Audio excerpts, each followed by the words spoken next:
오늘 우리에게 주신 하나님의 말씀은 갈라디아서 5장 22절에서 23절과 요한복음 15장 11절에서 12절입니다. 그러나 성령의 열매는 사랑과 기쁨과 평화와 오래 참음과 자비와 착함과 성실과 온유와 절제입니다. 이런 것들을 금지할 율법이 없습니다. 내가 이것을 너희에게 말한 것은 나의 기쁨이 너희 안에 있어 너희 기쁨이 가득 넘치게 하려는 것이다. 내가 너희를 사랑한 것 같이 너희도 서로 사랑하라. 이것이 바로 내 계명이다. 오늘 나에게 주시는 은혜의 말씀을 듣겠습니다.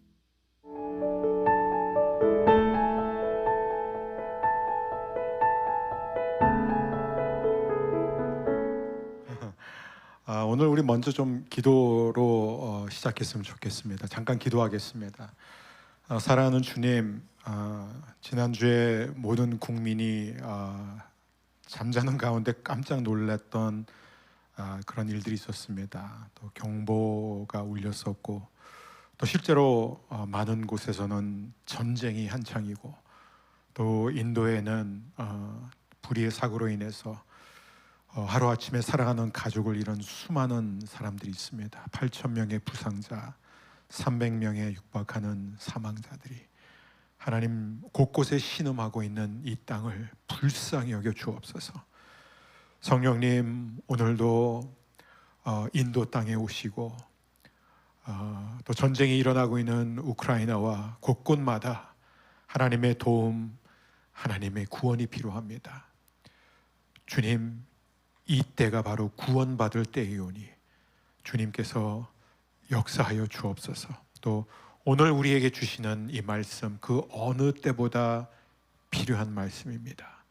주여, 예수님으로 인해 우리 안에 기쁨이 샘솟듯 흘러나오게 하여 주옵소서.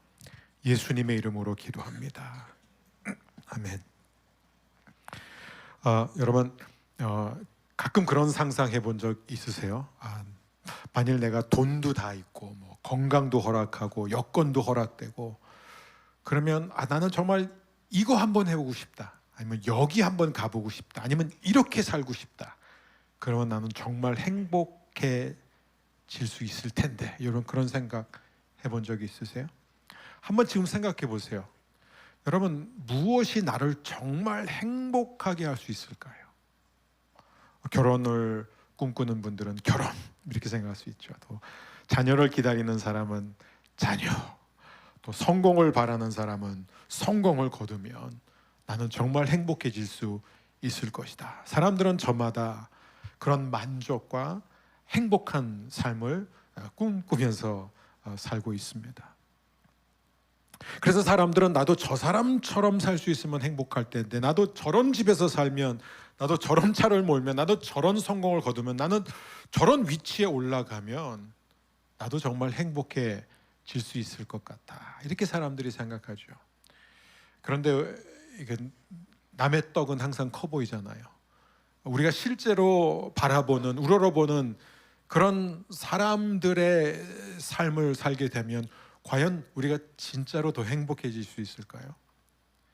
우리가 쉽게 알 수 있는 것은 물질이 많고 성공을 많이 거두고 높은 자리에 있는 사람일수록 오히려 덜 행복하다는 것이죠. 그것은 우리가 너무나 잘 알고 있는 사실입니다. 그럼에도 불구하고 겪어보지 않으면, 그 길까지 가지 않으면 우리는 여전히 행복할 수 있다는 착각 속에 살게 되는 것 같아요. 우리가 더 행복해지기 위해서 여러 가지를 시도할 수 있죠. 돈도 많이 벌고, 그래서 원하던 여행도 다니고, 또 원하던 물건도 사고, 또 일을 열심히 해서 또 인정받아서 또 승진도 하고, 또 원하던 그런 커리어에서 성공하고, 그리고 어떤 사람들은 결혼을 했음에도 불구하고 자기가 꿈꾸는 사랑을 찾아서 가정까지 버리면서 나섭니다. 우리가 그런 사람들도 많이 보게 되죠. 그런데 여러분, 우리가 세상에 있는 모든 것을 다 바꾸고 우리가 정말로 성공을 하더라도 피할 수 없는 게 하나 있어요. 그게 뭐냐면 여전히 자기 자신과 함께 살아야 된다는 거예요. 그래서 우리는 행복해지기가 쉽지 않습니다. 모든 게 좋아져도 내 그 꿈이 이루어진다고 해도 결국에는 내 자신이 바뀌지 않으면, 내가 나랑 살아야 한다면은 사실 크게 의미가 없기 때문에 그런 것이죠. 왜냐하면 그런 행복, 우리가 어떤 물질에서, 어떤 여건에서, 어떤 환경에서, 또 성공에서 오는 행복은 맛본 분들은 다 알지만 오래 가지 않기 때문에 더덥죠. 너무 일시적이에요. 순식간에 사라집니다. 성경은 기쁨의 원천은 하나님이라고 계속 말하고 있어요. 하나님이 기쁨의 원천이다. 그런데 우리는 하나님을 생각하면은 막 기쁨이 충만한 그런 분으로 잘 생각하지 않는 것 같아요. 저도 어렸을 때부터 교회를 다니고 기도를 열심히 했지만 늘 하나님 하면 항상 생각했던 게 머리가 하얗고 할아버지 같은 분으로서 약간 화가 나 있는, 약간 짜증 나 있는. 왜냐하면은 기도할 때마다 하나님이 원하는 대로 살지 않는 제 모습을 제가 보기 때문에, 그러니까 뭔가 이렇게 하나님이 나를 사랑하려고 애를 쓰시는데 자꾸 나 때문에 짜증 나 있는, 굉장히 피곤해 있는, 그리고 굉장히 엄숙한 그런 하나님으로 우리가 생각할 때가 참 많아요. 근데 실제로 성경이 우리에게 증언해주는 하나님은 어떤 분이냐면 너무나 기쁨이 넘치는 분이라는 거예요. 항상 기쁨이 충만한 분이라는 거예요. 이 다윗은 어떻게 이렇게 죄를 많이 짓고 무너지기도 하고 미끄러지기도 했지만 어떻게 끝까지 하나님을 신실하게 섬기다가 갈 수 있었느냐? 왜냐하면 그는 하나님을 이런 분으로 이해했기 때문이에요. 시편 16편 11절을 보면은 주께서 생명의 길을 내게 보이시리니 주의 앞에는 충만한 기쁨이 있고 주의 오른쪽에는 영원한 즐거움이 있나이다. 그러니까 다윗이 뭘 경험했냐면 하나님 앞에 나가기만 하면 하나님 앞에는 너무나 충만한 기쁨이 있다는 거예요. 그리고 언제나 하나님 앞에서는 영원한 즐거움이 가득하다는 것을 다윗이 깨달은 거예요. 우리가 어제 시편 73편을 봤죠. 제 마음 같아서는요, 이제 우리가 토요일마다 시편을 보고 있잖아요. 이제 150편까지 가려면 아직 멀었어요. 근데 150편이 끝나도 다시 시편 1편으로 돌아가고 싶어요. 왜냐하면 시편에는 무궁무진한 기도들이 있어요. 우리의 삶의 모든 문제를 다 다루고 있거든요.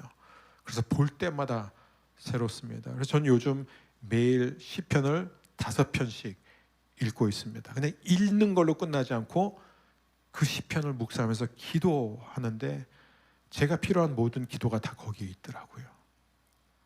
그래서 저는 앞으로 토요일은 계속 시편으로 나가면 어떨까 이런 생각도 하고 있습니다. 여러분 어쨌든 간에 이 기쁨, 하나님은 어떤 분이냐, 이 시편 73편을 보게 되면은 시작은 뭐냐면 막 현실을 보니까 너무 화가 나는 거예요. 너무 화가 나는 거예요. 특별히 믿지 않는 사람, 죄를 짓는 사람, 하나님께 대드는 사람들이 다 너무 잘 사는 것 같아요.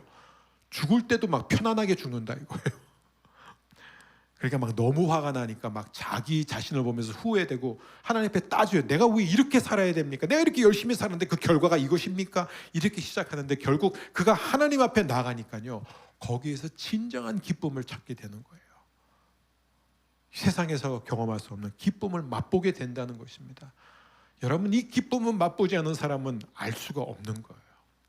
오늘 부족한 저를 통한 말씀이지만 하나님의 말씀에서 여러분에게 정말 큰 기쁨이 임하는 시간이 되었으면 좋겠습니다. 특별히 천국은요, 사람들이 막 천국 하면은 이제 가장 먼저 드는 생각이, 저는 이런 설교를 어렸을 때 많이 들었어요. 천국은요, 우리가 지금 여기서 드리는 이 말씀을 듣고 찬송가를 부르는 게 24시간 이어지는 것이 천국입니다. 저는 솔직해서 별로 가고 싶지 않은데 그래서 나중에 가고 싶다, 좀 여기서 좀 오래 있다가 가고 싶다, 그런 마음이 늘 들었어요. 근데 천국은 그런 곳이 아니에요. 천국은 뭐 우리가 들어가는 순간부터 자 이제 다 자리에 앉아서 우리 일어서서 손 들고 찬양합시다. 인도자가 따로 없어요. 인도자가 필요 없어요. 왜냐하면 천국은 기쁨이 충만한 곳이기 때문에요. 그냥 너무 좋아서 막 노래가 나오는 곳이 천국이에요. 천국에 있는 사람들은 너무나 행복한 거예요. 너무나 행복한 거예요. 그래서 실제로 천국을 경험한 사람들의 이야기의 공통점이 뭔지 아세요? 선택권이 주어졌더라면 다시는 이 땅에 오지 않았을 거리라는 거예요.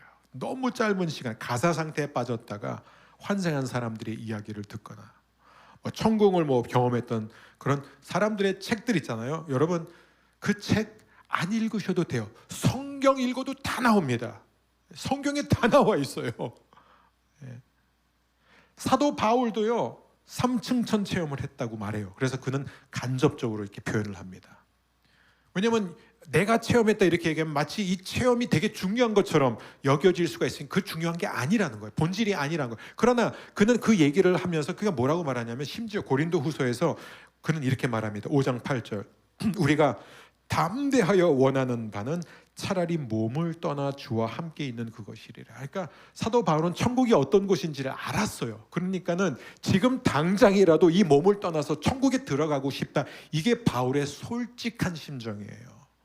솔직한 심정입니다.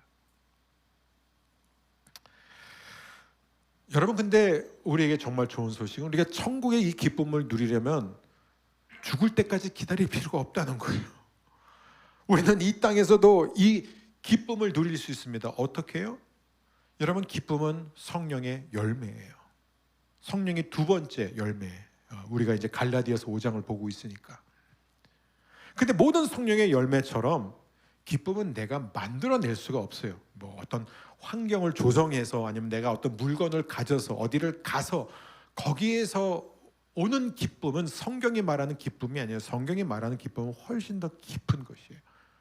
잠시 왔다가 사라지는 기쁨을 말하는 게 아니에요. 사실 우리가 세상에서 말하는 기쁨은요, 기쁨이 아니라 재미죠. 재미.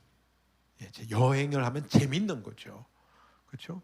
마치 우리 자녀들이 막 게임을 하면은 재밌는 거지, 막 게임을 했는데 기쁘다 이렇게 말하지 않아요. 그건 재밌는 거예요. 세상은 재미에 취해 살고 있어요. 그러니까 재미없으면 괴로운 거예요. 근데 이 하나님이 말씀하시는 기쁨은 어떤 것이냐? 차원이 다른 거예요. 왜요? 왜냐하면 하나님의 기쁨은 밖에서 시작해서 우리 안으로 들어온 게 아니라 우리 안에 있기 때문이에요.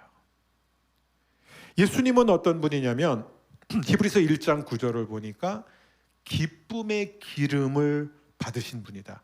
즐거움의 기름 부음을 받으신 분이 바로 예수님이에요. 그래서 예수님은 항상 기쁨이 충만하셨어요. 그래서 여러분 우리가 예수님에 관한 영화를 보고 막 하지만 정말 예수님이 이 땅에 사시는 동안에 어떻게 사셨느냐? 늘 기쁨이 충만하시며 스스로 그러셨어요. 나는 기쁨이 충만하다고 하셨어요. 진짜 기쁨. 그런데 그 주님이 이제는 영으로 우리 안에 거하시는 거예요. 누구든지 그리스도를 영접하면 그리스도의 영이 우리 안에 거하는 거잖아요. 성경에서 이렇게 됐어요. 그러면 그리스도의 영이 우리 안에 거하시면 우리 안에 기쁨이 있습니까? 없습니까? 있어요.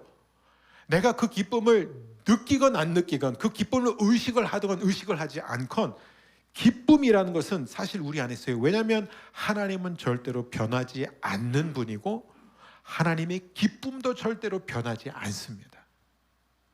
그렇기 때문에 지금 우리가 가장 먼저 기억해야 되는 것은 내 안에 기쁨이 있다는 거예요. 기쁨으로 기름 부음을 받으신 주님의 영이 우리 안에 거하시기 때문이에요. 그래서 사실 우리는 기쁨을 찾기 위해서 그렇게 애쓸 필요가 없어요. 상황과 환경과 여건에 따라서 내가 누구와 함께 있고 무엇을 먹고 무엇을 누리냐에 따라서 기쁨이 오는 것이 아니라 이미 우리 안에 있는 이 기쁨이 언제든지 흘러나올 수 있다는 거예요. 우리가 언제든지 그 기쁨의 우물에서 물을 길러낼 수 있다고 성경은 가르쳐 주고 있습니다. 여러분 우리가 이 땅에 살면 정말 기뻐하지 못할 일들이 너무 많잖아요. 그렇죠? 너무 많아요. 뉴스를 봐도 그렇고 주위를 봐도 그렇고 우리 자신을 봐도 그렇고 그냥 늘 한탄, 한숨, 절망, 낙심될 일들이 너무 많아요. 그렇기 때문에 우리에게 있어서 이 세상에서 살아갈 수 있는 힘이 필요한데 그 힘이 어디서 나오느냐? 느헤미야서 8장 10절 우리 함께 읽겠습니다. 여호와로 인하여 기뻐하는 것이 너의 힘이니라. 여러분, 우리의 힘이 무엇이라고요? 하나님을 기뻐하는 게 우리의 힘이에요. 여호와로 인해서, 하나님으로 인해서, 주님으로 인해서 기뻐하는 것이 우리가 이 땅에서 살아갈 수 있는 힘이요 능력입니다. 그것 없이는 누구도 살아갈 수 없어요. 근데 이 힘이 우리 안에 있는데 이게 우리의 속사람 가운데 머물러 있고 우리의 영 가운데 머물러 있으면 안 되고 이것이 나타나야 된다는 거예요. 마치 성령님이 우리 안에 이미 계시는데 그 성령님이 우리를 지금 다스리지 않는 이유가 우리가 성령님을 인도를 받지 않기 때문에, 우리가 성령님께 순복하지 않으니까 성령님이 우리의 삶을 통해 나타나지 못하는 것처럼 기쁨이 지금 우리 안에 있는데 그 기쁨의 우물이 우리 안에 있는데 우리가 그것을 거기서 물을 기르지 않는 거예요. 그러니까 기쁨이 우리 안에 있는데도 우리가 기쁨을 누리지 못합니다. 근데 여기서 굉장히 중요한 게 있어요. 이사야서 12장 3절 쉬운 성경인데 우리 함께 읽을까요? 너희가 기쁨으로 구원의 우물에서 물을 기를 것이다. 여러분, 우리는 구원하면은 거듭나는 것으로 끝난다고 생각해요. 내가 예수 믿고 구원 받은 것으로 끝난다고 생각하지만 성경의 구원은 그런 구원이 아니잖아요. 거듭남은 시작에 불과해요. 거듭나고 하나님의 자녀 되고 천국 보장받는 것은 시작이고 그 다음부터 우리는 이 땅에 살면서 계속해서 그 구원을 이루는 거예요. 그게 무슨 얘기냐면 날마다 우리의 삶 속에서 하나님이 우리에게 베풀어 주시는 구원, 하나님의 도움, 하나님의 위로, 하나님의 치유, 하나님의 회복을 매일매일 경험하면서 사는 것이 바로 구원받은 자의 삶이에요. 그래서 우리는 계속해서 구원의 우물에서 물을 길러야 되는데 여기 나와 있잖아요. 이사야서 12장 3절 말씀 다시 보면은 너희가 무엇으로? 기쁨으로 구원의 우물에서 물을 기를 것이다. 기쁨으로예요. 여러분, 제가 이렇게 집회 같은데 예전에 이제 막 집회 인도하고 이렇게 수련회 가서 이렇게 보면은 언제 하나님의 역사가 가장 강력하게 나타나냐? 언제 기도 응답이 가장 강력하게 일어나고 언제 몸의 치유가 일어나고 마음의 상처가 떠나가고 귀신이 떠나가는 일들이 언제 제일 강하게 나타나냐면요, 기쁨이 충만할 때예요. 여기에 보면은 눈물로, 우울함으로, 부르짖음으로 구원의 우물에서 물을 기를 것이다 라고 말하지 않아요. 물론 하나님 앞에서 자신의 죄로 인해서 통회하는 것 너무 소중합니다. 통회의 눈물, 회개의 눈물 소중하죠. 그렇지만 우리가 조심해야 되는 게 뭐냐면 우리가 회개의 눈물을 흘릴 때 많은 경우 죄 때문에 슬퍼하는 게 아니라 죄로 인해 생겨난 고통 때문에, 이 환경 때문에 슬퍼할 때가 너무 많아요. 구분할 수 있어야 돼요. 그래서 통회의 눈물, 자복하는 그런 눈물도 소중하지만 여러분, 확실히 우리가 성령 안에 있다는 것을 언제 알 수 있냐면은 우리 안에 기쁨이 충만할 때예요. 하나님의 기쁨이 우리 안에서 막 솟구쳐 올라오면요, 자기도 모르는 사이에 이미 기도가 응답된 거예요. 자기도 모르는 사이에 이미 몸의 치유가 일어난 거예요. 자기도 모르는 사회에 이미 응답이, 문제가 해결됐어요. 참 이게 신기합니다. 하나님의 기쁨이 이렇게 강력한 것이에요. 데살로니가 전서 5장 16절에 사도 바울이 뭐라고 하는 줄 아세요? 그래서 이렇게 말합니다. 오늘 이 말씀을 모두가 다 외우게 되기를 바랍니다. 자, 시작. 항상 기뻐하라. That's it. 그게 다예요. 항상 기뻐하라. 이게 얼마나 중요한지 사도 바울이 이렇게 항상 기뻐하라요. 근데 무슨 얘기냐면 그냥 기뻐하라가 아니라, 최대한 기뻐하라가 아니라, 노력해서 기뻐하라가 아니라 항상이에요. 무슨 뜻이냐면 지금 내가 기뻐하지 않고 있다면 나는 하나님의 뜻에서 벗어나 있는 상태예요. 그 뜻이에요. 항상 기뻐하라. 이게 너무 심한 거 아니야? 아니, 어떻게 항상 기뻐해? 왜 하나님은 실현 불가능한 말씀을 가끔 하시지? 뭐 이런 생각할 수 있잖아. 어떻게 항상 기뻐해? 기뻐하려고 노력도 하고 기쁨을 사모할 수 있지만 난 도저히 이렇게 못 살면, 사도 바울은 과연 자신이 가르친 대로 살았냐? 우리는 한번 물어볼 수 있어요. 사도 바울도 진짜 기뻐했느냐? 우리가 알자. 사도 바울은 누구보다도 고난을 많이 겪었습니다. 온갖 시험의 연속 속에 살았어요. 그는 자유로운 몸으로 복음을 전할 때도 많았지만 감옥에서 쇠사슬에 묶여서 그렇게 아무것도 못하는 상태에서 몇 년 동안 지냈던 적도 여러 번 있었습니다. 그런데 이 바울이 감옥에 있었을 때 또 뭐라고 편지를 쓰냐면 빌립보서, 이 옥중 서신 가운데 하나가 빌립보서인데 4장 4절에서 이렇게 말합니다. 주 안에서 항상 기뻐하라. 내가 다시 말하노니 기뻐하라. 아니, 자기가 기뻐하는 것까지는 좋은데 심지어 빌립보 성도들한테 편지를 쓰면서 너희들도 나같이 기뻐해라. 내가 다시 말한다. 기뻐해라. 이렇게 말하고 있어요. 이게 명령형으로 돼 있어요. 너희들 기뻐해야 돼. 항상 기뻐해야 돼.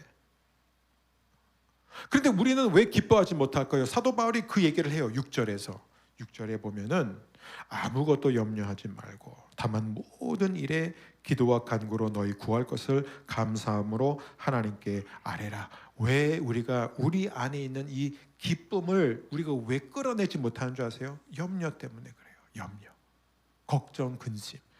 여러분, 염려는 뭔지 아세요? 저를 한 번만 따라해주세요. 염려는 문제를 악화시킨다.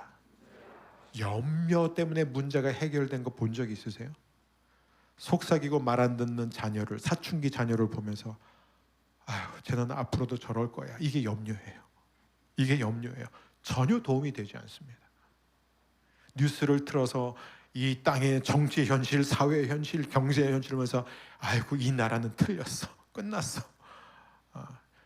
망했어. 이런 표현들이요, 전부 다 염려예요. 염려. 눈에 보이는 현실에 의해서 하는 말들이에요.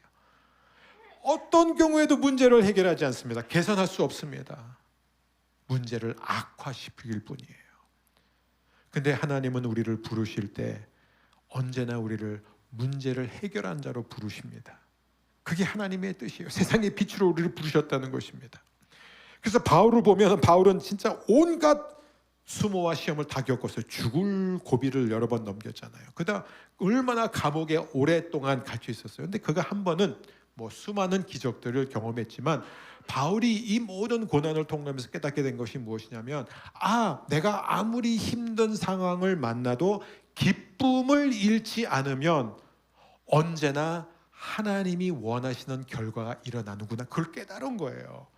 그러니까 사도 바울은 결국은 항상 기뻐하라. 내가 다시 말하노니 기뻐하라. 이걸 자꾸 외친 이유가 데살로니가 교회를 향해서도 그렇고 빌립보 교회를 향해서도 그렇고 왜 이 말을 강조했을까요? 왜냐하면은 기쁨을 잃지 않으면 하나님의 역사는 반드시 일어난다는 것을 알았기 때문이에요. 한 번은 그가 빌립보에서 귀신 들린 소녀를 보고 귀신을 쫓아냈어요. 이 소녀가 멀쩡해졌어요. 그러더니 그 소녀를 통해서 이 점을 찍는 거예요. 막 점쟁이, 점 찍는 귀신. 그래서 그 귀신이 나가니까 더 이상 이 소녀가 점을 찍어주지 못하니까 어떻게 돼요? 이 주인이 화가 나고 동네 사람들이 다 화가 난 거예요. 그것 때문에 이제 경제 흐름이 막힌 거죠. 그러니까 막 성난 군중이 바울과 실라를 데리고 가서 어떻게 하죠? 그 권력자들 앞에서 옷을 다 찢어버립니다. 그리고 막 매를 때리죠. 그래서 막 고문당하고 피를 흘린 상태에서 옷도 다 찢어져 나갔죠. 그리고 이제 깊숙한 감옥에 던져지는데 이 발목까지 다 쇠고랑으로 채워져 있습니다. 이 보통 사람 같으면 아무리 자기가 신앙이 있고 그리고 하나님을 위해서 그렇게 하더라도 이런 일을 당하면 당연히 낙심하고 다운되고 또 슬프고 또 마음속으로 하나님을 원망하고. 그런 저는 바울과 실라가 서로 싸우지 않은 것도 기적이에요. 다행히 마가 요한이 아니라 실라였기 때문에 마가 요한했으면 거봐 내가 괜히 이런 데 와가지고 당신 때문에 이런 험한 꼴을 당하지 않느냐라고 했는데 실라는 그러지 않았어요. 서로 원망도 하지 않았어요. 그래서 그들은 그렇게 감옥에 가 있었어요. 그래서 그들이 화가 나고 낙심하고 실망하고 하나님 왜 이런 일을 허락하십니까? 라고 해도 아무도 이상하다 왜 그렇게 반응하지 할 사람이 없는데도 오히려 이들은 뭘 했느냐면 사도행전 16장을 보게 되니까 25절 26절 한밤중에 바울과 실라는 하나님께 기도를 하며 찬송을 불렀습니다. 다른 죄수들도 그들의 기도와 찬송 소리를 듣고 있었습니다. 그때 갑자기 감옥까지도 흔들릴 정도의 큰 지진이 발생했습니다. 감옥 문이 모두 열리면서 죄수들을 묶고 있던 사슬들도 다 풀렸습니다. 아멘. 여러분, 이 사건이 우리에게 주는 분명한 하나님의 메시지는 무엇이냐면요, 최악의 상황 속에서도 우리가 하나님으로 인하여 기뻐하면, 사도 바울과 실라가 뭘 했어요? 여호와로 인해 기뻐하는 것이 나의 힘이니라는 그 말씀을 그대로 믿은 거예요. 그래서 그들은 기쁨으로 이 감옥이라는 곳에서 우물에서, 구원의 우물에서 물을 길렀던 거예요.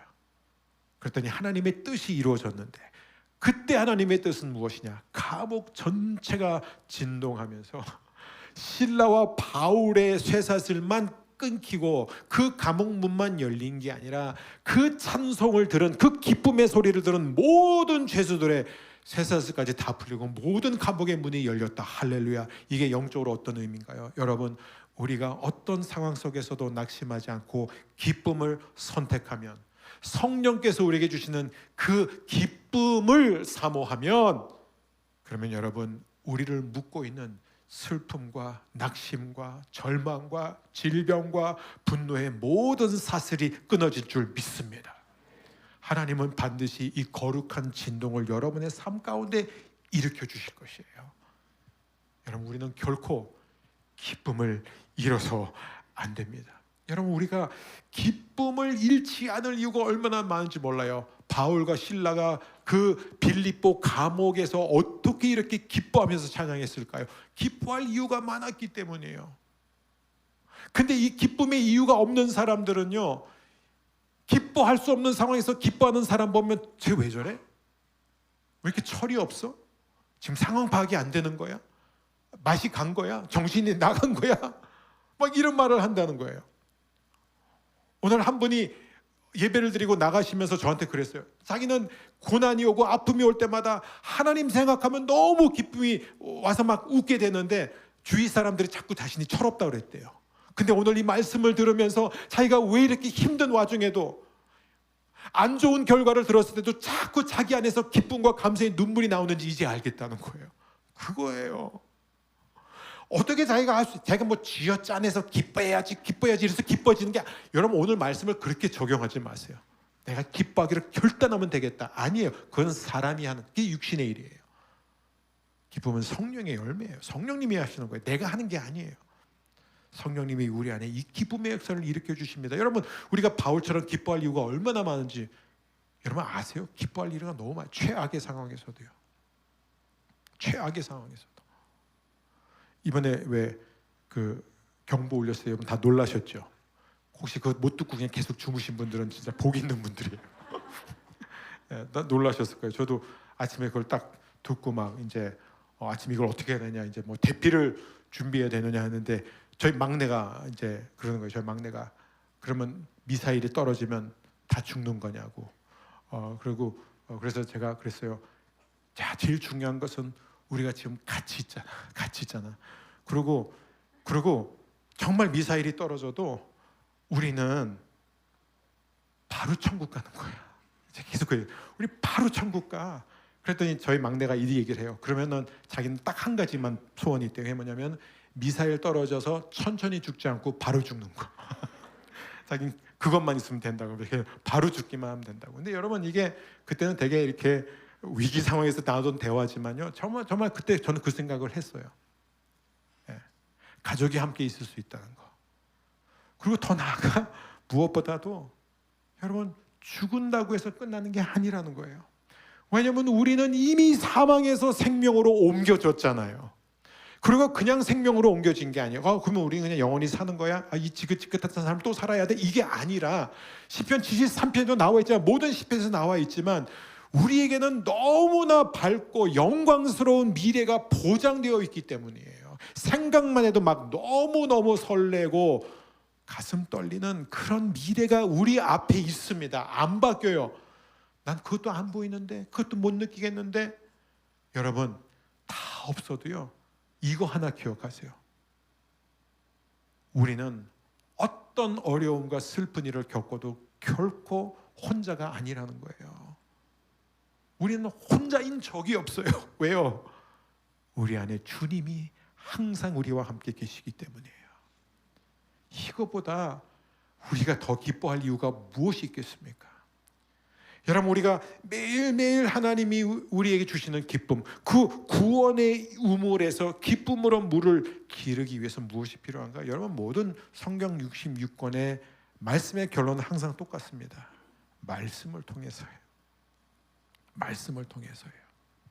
예수님은 어떤 분이에요? 예수님은 말씀이 육신이 되어 우리 가운데 거하심에, 예수님이 바로 말씀이에요. 그 말씀이 육신을 입고 오셨고 이제는 우리 가운데 어떻게 거하셔요? 성령으로 거하시는 거예요. 그리스도의 영이 우리 안에 있습니다. 그래서 성령께서는 계속해서 우리로 하여금 말씀을 사모하게 하고 그 말씀을 듣게 하고 그 말씀을 들으면 깨닫게 하고 그리고 그 말씀대로 살고 싶어지고 그리고 그 말씀대로 살 수 있도록 도와주시는 분이 성령님이에요. 그래서 예레미야서 15장 16절에 이렇게 말씀이 기록되어 있습니다. 우리 함께 읽겠습니다. 주의 말씀을 찾아 제가 먹으니 주의 말씀이 제게 기쁨이었고 제 마음의 즐거움이었습니다. 예레미야는 눈물의 선지자인데 그가 이 눈물을 흘릴 수밖에 없는 현실 속에서 40몇 년을 살았지만 그가 어디서 이 기쁨의 이 우물에서 계속해서 물을 길렀어요? 말씀에서요. 말하잖아요. 주의 말씀이 제게 기쁨이었고 제 마음의 즐거움이었습니다. 저는 우리 허브의 모든 성도님들께 하나님의 말씀이 여러분의 참 기쁨이요 여러분의 마음의 영원한 즐거움이 되기를 축복합니다. 이 말씀이 우리 안에 계세요. 그리고 이 말씀이신 주님이 거듭 말씀하십니다. 가장 중요한 것은 이거다. 그게 뭐예요? 요한복음 15장 11절. 내가 이것을 너희에게 말한 것은 나의 기쁨이 너희 안에 있어 너희 기쁨이 가득 넘치게 하려는 것이다. 주님 안에 넘치는 기쁨이 주님은 우리 안에도 계속해서 넘치기를 원하셨어요. 그래서 우리에게 계속해서 말씀을 같은 말씀을 또 하고 계세요. 지금 요한복음 15장에서. 근데 그 말씀이 바로 그 다음 절이에요. 함께 읽습니다. 12절. 내가 너희를 사랑한 것 같이 너희도 서로 사랑하라. 이것이 바로 내 계명이다. 무슨 얘기예요? 하나님의 기쁨이 우리 안에 충만할 때 우리는 이웃을 사랑하게 되고 이웃을 사랑할 때 하나님의 기쁨이 우리 안에 더 충만해진다는 것입니다. 이거는 절대로 분리될 수 없는, 여러분 세상에서 말하자면 최고의 성공을 거둔 사람들, 최고로 영향력 있게 살았던 사람들, 저도 많은 인종들을 지켜봤지만 다 똑같은 게 하나 있어요. 많은 돈을 벌었지만, 많은 성공을 거뒀지만 전혀 기쁘지 않다는 거예요. 전혀 기쁨이 없다는 것입니다. 그때는 그게 기쁨인 줄 알았어요. 그때는 자기가 좋아하고 자기가 사랑하는 일을 하는 게 맞다고 생각했어요. 근데 다 해보니까 결코 나에게 기쁨을 주지 못했다. 그래서 공동적으로 나온 얘기가 가족을 사랑하고 사랑하는 사람들과 열심히 사랑하면서 살라. 결국에는 기쁨을 주는 것은 사랑밖에 없기 때문에 그렇습니다. 오래전에 있었던 일인데, 아주 오래전에 뉴욕의 어떤 기사, 뉴욕 타임즈였는지 뭐였는지 제가 정확히 기억이 안 나는데, 그 뉴욕에 있었던 한 기자가 이제 브루스 윌리스와 바버라 스트라이샌드, 이 두 사람이 이제 한참 떴을 때예요. 막 일약 스타덤에 올랐을 때 그 두 사람과 이제 말하자면 만나서 이제 취재를 하고 나서 이런 기사를 썼는데, 그 기사가 무슨 내용이냐면 이런 얘기예요. 내가 세상에서 가장 원했던 것을 얻은 그 순간 가장 죽고 싶어졌다. 이게 두 사람의 공통점이었다는 거예요. 자기가 정말 그렇게 꿈꿔왔던 그런 삶, 그런 위치, 그런 인기를 얻으면 행복해질 줄 알았는데 너무 허무했다는 거예요. 그래서 자신이 바라던, 평생 원하던 그 성공을 거둔 그 순간이 가장 죽고 싶었다는 거예요. 더 이상 살 의미와 가치가 없었다는 거예요. 모르겠어요. 이 기자분이 브루스 윌리스와 바버라 스트라이샌드의 그런 인터뷰를 토대로 자기가 스스로 해석한 건지 아닌지는 모르겠지만 저는 이게 맞다고 생각합니다. 사실 그래요. 우리가 새 집도 살 때 기쁘죠. 그렇죠? 새 자동차 살 때 기쁘죠. 그렇죠? 뭐 이사 갈 때 뭐 새로운 직장 뭐 뭔가 이렇게 성공할 때 기쁘죠. 경사가 날 때 기쁘죠. 근데 여러분 그 기쁨 오래 안 가는 거 잘 아시잖아요. 몇 년이 지나도 몇 년까지는 안 가고 한 몇 개월이 지나도 그 차를 여전히 좋아하고 그 집을 여전히 좋아할 수는 있어도 기쁨이 지속되지는 않습니다. 왜냐하면 기쁨은 물질에서 환경에서 사람에게서 오는 것이 아니라 하나님에게서 옵니다. 그 하나님이 성령으로 우리 안에 계시고 우리가 하나님이 나를 사랑하신 것처럼 서로 사랑할 때 우리 안에 이 기쁨이 충만하게 넘칠 줄 믿습니다. 그래서 오늘 이 말씀의 마무리는 바로 마틴 루터가 뭐라고 그랬는지 아세요? 종교개혁가 마틴 루터가 얼마나 어려운 일을 많이 겪었어요. 그러니까 막 안 좋은 소식, 기대에 어긋난 결과를 들을 때마다 마틴 루터가 습관처럼 한 게 뭔지 아세요? 함께 있었던 동료들과 우리 함께 가서 시편 한번 부릅시다. 그래서 마귀를 괴롭힙시다. 그가 늘 했던 표현이에요. 아무리 낙심이 되는 일 앞에서도 실망스러운 사건 앞에서도 하나님 앞에 찬송을 부르겠다는 거예요. 왜냐하면 우리가 기쁨을 잃지 않으면 마귀가 열받는다는 거죠. 여러분 마귀 좀 열받게 하세요. 왜 자꾸 마귀에게 예상치도 않은 승리를 자꾸 주세요? 왜 자꾸 마귀를 기분 좋게 해요? 열받게 해야죠. 찰스 스펄전이 이렇게 말했습니다. 사탄의 왕국에게 가장 큰 타격을 입히는 것은 성도의 기쁨이다 이거예요. 성도가 기쁨을 잃지 않을 때 마귀는 벌벌 떤다. 왜냐하면 마귀 감당을 못해요. 웃음이 넘치고 기쁨이 넘치는 사람은 마귀가 흔들 수가 없습니다. 주님, 오늘도 우리 안에 계신 성령으로 인해서 이 기쁨, 하나님의 기쁨, 말씀에서 오는 기쁨이 우리 안에 충만하게 하여 주옵소서. 우리 시간에 함께 찬양하겠습니다.